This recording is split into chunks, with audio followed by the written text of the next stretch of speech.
Over the past 18 months, Starbucks has waged the most aggressive and illegal union-busting campaign in the modern history of our country. That union-busting campaign has been led by Howard Schultz, the multi-billionaire founder and director of Starbucks, who is with us this morning only under the threat of subpoena.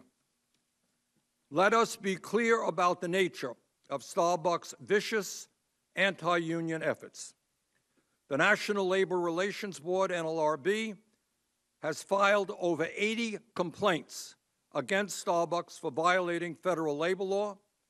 There have been over 500 unfair labor practice charges lodged against the company, and judges have found that Starbucks broke the law 130 times across 6 states since workers began organizing in the fall of 2021.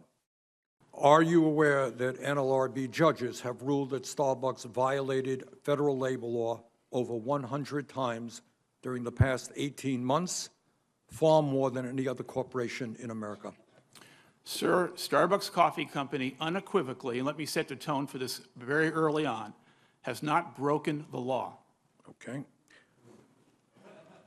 Are you aware that on March 1st, 2023, an administrative law judge found Starbucks guilty of, quote, egregious and widespread misconduct, end quote, widespread coercive behavior, and showed, quote, a general disregard for the employees' fundamental rights, end quote, in a union organizing campaign that started in Buffalo, New York in 2021. Are you aware of that? I'm aware that those are allegations, and Congress has created a process that we are following, and we're confident that those allegations will be proven false. All right. Mr. Schultz, before answering the following questions, let me remind you that federal law at 18 U.S. Code Section 1001 prohibits knowingly and willfully making any fraudulent statement. I understand that.